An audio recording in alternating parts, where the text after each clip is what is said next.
Исәнмесез, хөрмәтле укучылар. Чираттагы физика дәресенең практик өлешенә рәхим итегез. Без сезнең белән сөйләшәбез матдә төзелеше турында, молекулалар арасында булган тартылу һәм этелү көчләре турында һәм диффузия процессы турында. Һәм менә сезгә беренче сорау. Газның молекулалары секундына берничә 100 метр тәртибендәге тизлек белән хәрәкәт итә.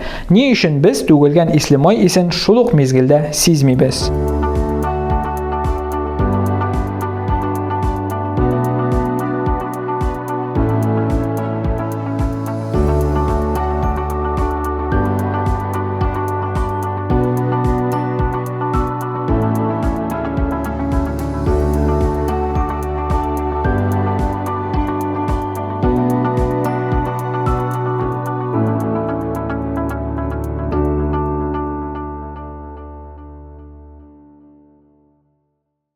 Бу сорауга җавапны таба алгансыздыр дип өметләнәм. Ягъни матдәләрнең молекулалары зур тизлек белән хәрәкәт итсә дә, алар бер-берсенә даими рәвештә бәрелеп тора. Шуңа күрә аларның аралашу процессы диффузия күренеше зур тизлек белән түгел, ә берникадәр вакыт аралыгында күзәтелә.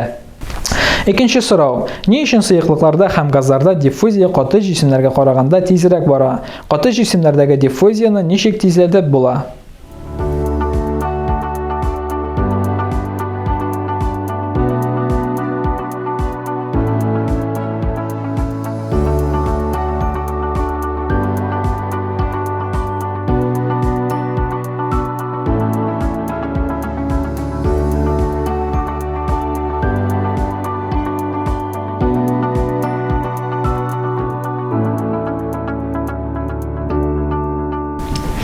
Бу сорауга да җавапны таба алгансыздыр дип уйлыйм. Димәк, сыйыклыкларда һәм газларда диффузия ни өчен тизрәк бара? Чөнки аларның молекулалары бер-берсенә нык бәйләнештә тормый. Ә каты җисемнәрдә исә молекулалар бер-берсенә нык бәйләнеп, билгеле бер структура барлыкка китерә. Шуңа күрә анда диффузия акрын бара. Диффузияны тизләтү өчен без, мәсәлән, температураны күтәрә алабыз. Киләсе рәсемнәргә игътибар итик. Биредә ничә метан молекуласы һәм ничә этан молекуласы сурәтләнгән.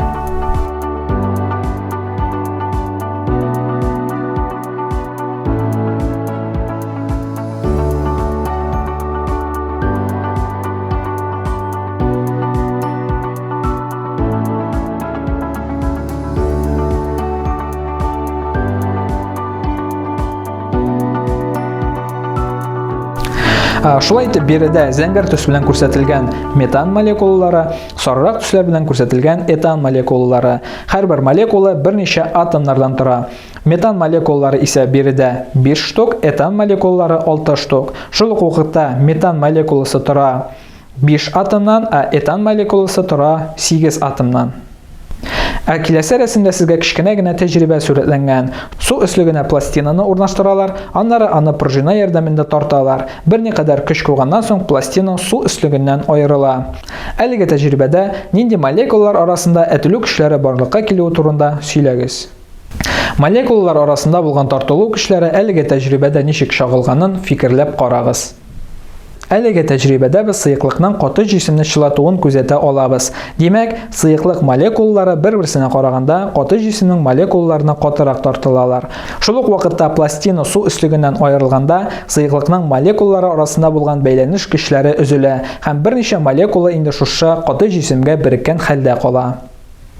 Киләсе сорау, матдәләрнең һәр халәте өчен аның формасын һәм күләмен саклый ала алмавы турында сөйләгез. Бу нәрсәгә бәйле? Бер үк матдә бер үк халәттән икенчесенә күчкәндә аның молекуляр составы үзгәрәме?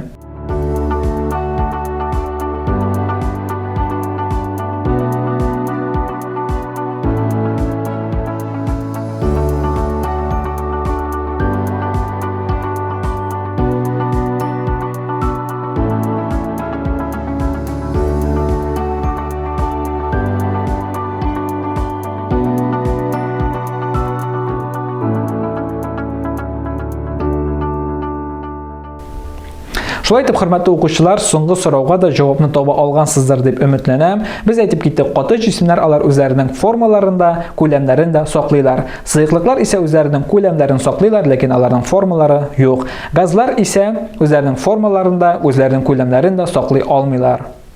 Шулай итеп, без сезнең белән соңгы 2 дәрестә сөйләшеп үттек матдә төзелеше турында. Ягъни һәрбер матдә, һәрбер җисем кечкенә кисәкчекләрдән, молекулалардан тора һәм молекулалар үз чиратында шулай ук атомнардан тора. Һәм әлеге кисәкчекләр арасында бар дип әйттек, тартылу көчләре, бар дип әйттек, этелү көчләре һәм әлеге бәйләнешләр көчлерәк яисә зәгыйфрәк булуга бәйле рәвештә матдә булырга мөмкин. Каты халәттә, сыйыклык хәлендә һәм инде газ сыман хәлендә.